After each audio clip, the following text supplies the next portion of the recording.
সময়ের আমানত। বেকারত্ব কি অভিশাপ নাকি প্রস্তুতির কাল? একজন মানুষের কাছে যখন কিছুই থাকে না, তখন তার কাছে পৃথিবীর সবচেয়ে যে দামি সম্পদটি থাকে, তার নাম সময়। টাকা নেই, ডিগ্রি হয়তো আছে কিন্তু কাজে লাগছে না, পকেটে টান, কিন্তু আপনার হাতে আছে অঢেল 24 ঘন্টা। ট্র্যাজেডি হলো, যার কাছে এই সম্পদ সব থেকে বেশি, সে এই সম্পদকে সস্তায় বিলিয়ে দেয়।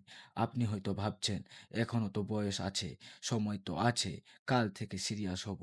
কিন্তু নিষ্ঠুর সত্যটা হলো, আপনি কালকে নয়, আপনি আজকেই হেরে যাচ্ছেন। কারণ আপনার প্রতিটা অলস সেকেন্ড আপনার সফল হওয়ার সম্ভাবনাকে এক পা করে পিছিয়ে দিচ্ছে। স্বাধীনতার বিষাক্ত ফাঁদ। একজন চাকরিজীবীর উপর যেমন বসের কড়া নজর থাকে, ঠিক তেমনি একজন ছাত্রের উপর রুটিনের বাধ্যকতা থাকে। কিন্তু একজন বেকার মানুষ, সে নিজের রাজ্যের রাজা। তার কোনো জবাবদিহিতা নেই, তাকে থামানোর কেউ নেই। আর এই লাগামহীন স্বাধীনতায় তাকে ধীরে ধীরে অন্ধকারের দিকে টেনে দেয়। কারণ এখন কিছু করার দরকার নেই, এই বিষাক্ত ভাবনাটা মানুষের মস্তিষ্কের ধার কমিয়ে দেয়। শুনে রাখুন, আপনি এখন বেকার নন, আপনি এখন মহাযুদ্ধের প্রস্তুতি পর্বে আছেন। এখন সময় আপনাকে পরখ করছে, আপনি কি নিজেকে হীরা হিসাবে গড়ে তুলবেন নাকি কয়লার মতো ছাই হয়ে যাবেন। শুনে রাখুন, আপনি এখন বেকার নন, আপনি এখন মহাযুদ্ধের প্রস্তুতি পর্বে আছেন। এই সময়টা আপনাকে পরখ করছে, আপনি কি নিজেকে হীরা হিসাবে গড়ে তুলবেন নাকি কয়লার মতো পুড়ে ছাই হয়ে যাবেন। মনে রাখবেন, পৃথিবী আপনার দীর্ঘশ্বাস শুনবে না, পৃথিবী শুধু আপনার সাফল্যের গর্জন শুনতে চায়। 24 ঘন্টার নীরব বিপ্লব। চলুন, অঙ্কের ভাষায় জীবনের মানে খুঁজি। আপনি যদি প্রতিদিন স্রেফ 6 ঘন্টা নিজের পিছনে বিনিয়োগ করেন, 30 দিনে দাঁড়াবে 180 ঘন্টা। 90 দিনে মানে 3 মাসে হবে 540 ঘন্টা। এই 540 ঘন্টা একটা নতুন কেরিয়ারের জন্য যথেষ্ট। এই 540 ঘন্টা নিজেকে আমূল বদলে দেওয়ার জন্য যথেষ্ট।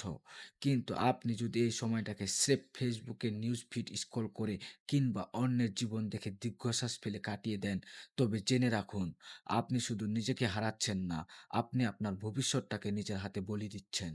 একজন যোদ্ধার 24 ঘন্টা, আপনার 24 ঘন্টা হওয়া উচিত কোনো নিপুণ কারিগরের নকশার মতো। ভোর 6টা থেকে সকাল 9টা, বিজয়ী মানসিকতা। সূর্য ওঠার আগেই জাগুন। আজকের দিনটা আপনার জন্য একটা উপহার। 15 মিনিট হাঁটুন, প্রাণ ভরে শ্বাস নিন। শরীর সচল না হলে মগজ কাজ করবে না। তারপর ডায়েরিতে লিখে ফেলুন, আজ আপনি কোন কোন কাজে নিজেকে জয়ী দেখতে চান। সকাল 9টা থেকে দুপুর 1টা, এটা একটা গোল্ডেন টাইম।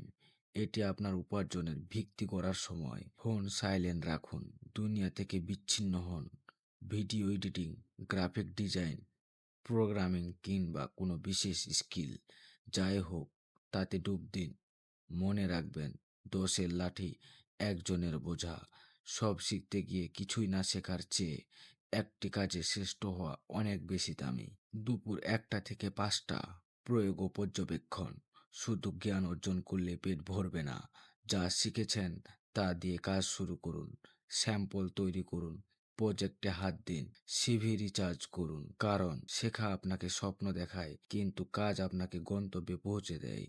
সন্ধ্যা 6টা থেকে রাত 8টা, সামাজিক ও মানসিক পুষ্টি। পরিবারের সাথে সময় কাটান, বাবা মায়ের পাশে বসুন, প্রিয় মানুষের সাথে কথা বলুন। এই আন্তিক টান না থাকলে আপনি যান্ত্রিক হয়ে পড়বেন এবং খুব দ্রুত বার্ন আউট হবেন। রাত 8টা থেকে 11টা, আত্মসীমাখ্যা ও স্বপ্ন বুনুন। বিছানায় যাওয়ার আগে আজ কি হারালেন আর কি অর্জন করলেন তার হিসাব মিলান। কালকের জন্য 3টি বড় লক্ষ্য ঠিক করুন, তারপর প্রশান্তির ঘুম ঘুমান। কারণ আপনি আজ সময়ের সঠিক আমানত রক্ষা করেছেন।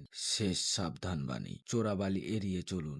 সবচেয়ে ভয়ঙ্কর ভুলগুলো কি জানেন? সারাদিন বিজি থাকা কিন্তু প্রোডাক্টিভ কোনো কিছু না করা, শুধু মোটিভেশনাল ভিডিও দেখে সাময়িক জোশ পাওয়া কিন্তু বাস্তবে এক পাও না চলা। আর সবচেয়ে মরণঘাতী হলো, সময় তো আছে এই মরীচিকার পিছনে ছোটা। আপনার বর্তমান অবস্থা আপনার পরিচয় নয়, এটি কেবল একটি অধ্যায়। আজকে আপনি যেভাবে 24 ঘন্টা খরচ করছেন, আপনার জীবনের পরবর্তী 10 বছরের ইতিহাস ঠিক সেভাবেই লেখা হচ্ছে। সময় আপনার হাতের মুঠোয়, কিন্তু সিদ্ধান্ত আপনার। আপনি কি সময়কে ব্যবহার করে ইতিহাস গড়বেন নাকি সময়ের স্রোতে গা ভাসিয়ে ইতিহাস হয়ে হারিয়ে যাবেন?